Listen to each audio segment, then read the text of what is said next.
చూస్ country delight, live better. ఇప్పుడే country delight app ని download చేసుకోండి.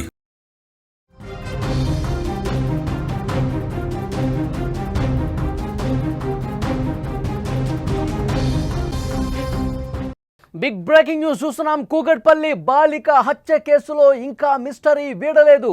40 మందికి పైగా పోలీసులు విచారించారు. తల్లిదండ్రులను కూడా విచారించారు పోలీసులు. తల్లిదండ్రులను వేరువేరుగా విచారించారు. దాదాపు 7 గంటల పాటు విచారణ కొనసాగింది. ఈ రోజు కూడా పోలీసులు తల్లిదండ్రులను విచారించబోతున్నారు. సెల్ ఫోన్ సిగ్నల్ ఆధారంగా విచారణ చేసే అవకాశం కనిపిస్తోంది. హైదరాబాద్లో కూకట్పల్లి బాలిక సహస్ర హత్య కేసు ఇప్పుడు పోలీసుకు ఒక ఛాలెంజ్గా మారిన పరిస్థితుంది. కేసు దర్యాప్తు జరుగుతున్న కొద్దీ అనేక కొత్త అనుమానాలు, అంతు చిక్కని ప్రశ్నలు తెర మీదకు వస్తున్నాయి. 4 రోజులుగా పోలీసులు దర్యాప్తు చేస్తున్నా ఇప్పటికీ నిందితుడి ఆచూకీ లభించకపోవటం, హత్యకు గల కారణాలు తెలియకపోవటం ఈ కేసును మరింత క్లిష్టంగా మార్చింది. సహస్రను ఎవరు చంపారు? నిందితుడు అసలు ఎక్కడున్నాడు? ఈ ప్రశ్నలకు సమాధానాలు దొరకటం లేదు.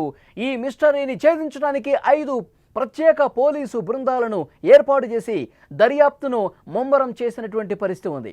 అయితే పోలీసులు చాలా స్పష్టంగా చెప్తున్నారు, తెలిసిన వ్యక్తే, ఈ కుటుంబానికి అత్యంత సన్నిహితంగా ఉన్న వ్యక్తే హత్యకు పాల్పడ్డాడు అన్నది చెప్తూ ఉన్నారు.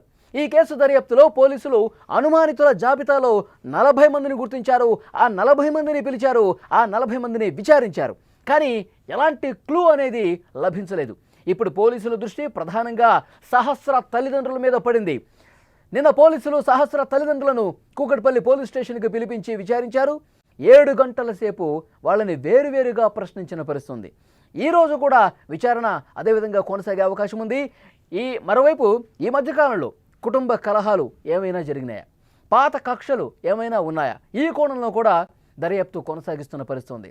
వాళ్ళ కుటుంబ సభ్యులు, బంధువులు కూడా అనుమానం ఏదన్నా అనిపిస్తే కనుక వాళ్ళను కూడా పిలిచి విచారించబోతున్నారు. 3వ వ్యక్తి ఇంట్లోకి ప్రవేశించినట్లు ఎలాంటి క్లూ దొరకటం లేదు. అయితే పోలీసులు ఈ విషయం పట్ల చాలా సీరియస్గా ఇన్వెస్టిగేట్ చేస్తూ ఉన్నారు. అసలు ఒక్కటంటే ఒక్క క్లూ కూడా దొరకలేదు. బయట నుంచి ఏ వ్యక్తి కూడా లోపలికి వెళ్ళినట్టుగా ఆనవాళ్ళు కనిపించట్లేదు. సో దీని మీద ప్రత్యేకంగా ఫోకస్ పెట్టారు. ఇంట్లో ఉన్న వాళ్ళే, ఆ బిల్డింగ్లో ఉన్న వాళ్ళే అని పోలీసులు చాలా బలంగా నమ్ముతున్న పరిస్థితి. తమకు ఎవరిపైన అనుమానం లేదని చెప్తున్నారు తల్లిదండ్రులు. ఎవరితో అసలు ఈ మధ్యకాలంలో గొడవే పడలేదని తల్లిదండ్రులు చెప్తున్నారు.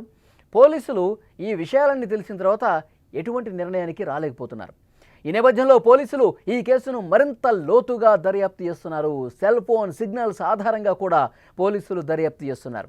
నిందితుడిని గుర్తించడానికి ఆధునిక సాంకేతికత కూడా ఉపయోగిస్తున్నటువంటి పరిస్థితి ఉంది. అయితే హత్య జరిగిన భవనంలోని మిగతా ఎవరైతే అద్దెకుంటున్నారో, అలాగే పరిసర ప్రాంతాలు ఎవరైతే స్థానికులు ఉన్నారో వాళ్ళను కూడా పోలీసులు క్షుణ్ణంగా ప్రశ్నించారు. ఈ కేసులో సాధ్యమైనన్ని ఎక్కువ ఆధారాలు సేకరించడానికి పోలీసులు ట్రై చేస్తున్నారు. అన్ని కోణాల్లో పరిశీలిస్తున్నారు. చిక్కుముడిని విప్పటానికి శాయశక్తిలో ప్రయత్నం చేస్తున్నారు. ఎంతో ఛాలెంజింగ్గా మారిన ఈ కేసు మిస్టరీ ఎప్పుడు వీడుతుందో, నిజమైన నిందితుడు ఎప్పుడు పట్టుబడతాడో కూడా అర్థం కాని సిచ్యువేషన్ కనిపిస్తోంది. అనుమానం ఉన్న ప్రతి ఒక్కరిని విచారిస్తున్నారు. అన్ని కోణాల్లో దర్యాప్తు చేస్తున్నారు. నిన్న 7 గంటల సేపు విడివిడిగా విచారించారు తల్లిదండ్రులు ఎప్పుడు వాళ్ళు విధులకు వెళ్ళారు. ఉదయం 9 గంటల నుంచి మధ్యాహ్నం 1 గంట వరకు ఉన్నటువంటి సీసీ ఫుటేజీలు పరిశీలించిన తర్వాత ఎవరూ బయట వ్యక్తులు లోపలికి రాలేదని చెప్పి నిర్ధారించుకున్న తర్వాత తల్లిదండ్రులు ఇద్దరిని కూడా వేరువేరుగా కూర్చోబెట్టి చాలా కీలకమైన ప్రశ్నలు వాళ్ళని వేసినట్టుగా తెలుస్తోంది.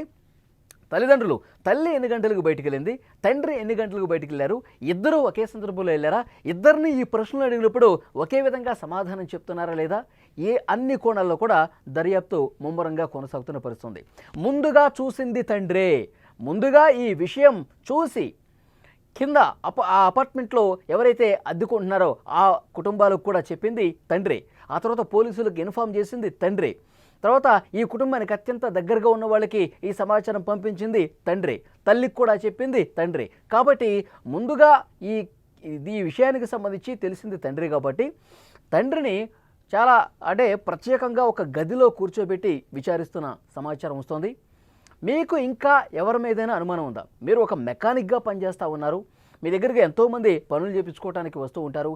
మీ కుటుంబ సమాచారం ఏమైనా మీ షాప్ దగ్గరికి వచ్చే వాళ్ళకి ఏమైనా తెలుసా? ఇంటి విషయాలు ఏమైనా ఇతరులతో పంచుకున్నటువంటి పరిస్థితి ఉందా? ఇంకా మీ బంధువులు ఎవరితో ఈ మధ్యకాలంలో ఏమైనా గొడవలు పడ్డ సందర్భం ఉందా? మీకేమైనా ఆర్థిక లావాదేవీలకు సంబంధించి ఏమైనా సమస్యలు ఉన్నాయా? ఎవరికైనా మీరు అప్పు ఉన్నారా? లేదంటే ఎవరి దగ్గరైనా మీరు అప్పు తీసుకున్నారా? సో ఈ అన్ని కోణాల్లో ఇటు ఒకవైపు ఆర్థిక పరంగా కుటుంబ సభ్యులకు సంబంధించిన ఇన్ఫర్మేషన్ అడుగుతున్నారు, బంధువుల్లోకి సంబంధించిన ఏమైనా అనుమానం ఉంటే అడుగుతా ఉన్నారు, అలాగే ఆ షాప్కి రెగ్యులర్గా వచ్చిపోయే వాళ్ళకి సంబంధించిన సమాచారం అడుగుతున్నారు. ఆ షాపులో ఎంతమంది పనిచేస్తారు, ఎంతమంది ఉంటారు, అందులో యువకులు ఎవరైనా ఉన్నారా?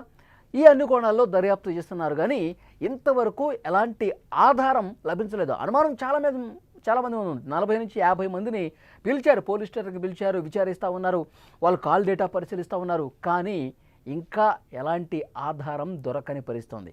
మరోవైపు కాల్ డేటాను కూడా చాలా నిశితంగా పరిశీలిస్తూ ఉన్నారు. కాల్ గత 2-3 రోజులుగా హత్య జరిగింది సోమవారం రోజు. సోమవారానికంటే 2-3 రోజుల ముందు రెగ్యులర్గా ఎవరితో టచ్లోకి వెళ్ళారు, ఎవరితో మాట్లాడారు, ఎంతసేపు మాట్లాడారు, ఏ విషయాలు మాట్లాడారు, అవన్నీ కూడా పరిశీలిస్తూ ఉన్నారు, క్రాస్ చెక్ చేస్తూ ఉన్నారు. మరోవైపు తల్లి ఒక ఆసుపత్రిలో ల్యాబ్ టెక్నీషియన్గా పనిచేస్తుంది. ఆ ల్యాబ్లో పనిచేస్తున్నటువంటి సిబ్బంది, ఈమెతో క్లోజ్గా ఉన్నవాళ్ళు ఎవరైతే ఉన్నారో వాళ్ళతో కూడా మాట్లాడుతున్నారు, వాళ్ళను కూడా అనుమానించి పిలుస్తున్నటువంటి పరిస్థితి. ఇప్పటికప్పుడు ఈ రోజుకైతే ఎలాంటి క్లూ లభించని పరిస్థితి, ఒక చిక్కుముడి కనిపిస్తుంది, ఒక ఛాలెంజింగ్గా పోలీసులకి ఈ కేసు మారిన పరిస్థితి ఉంది.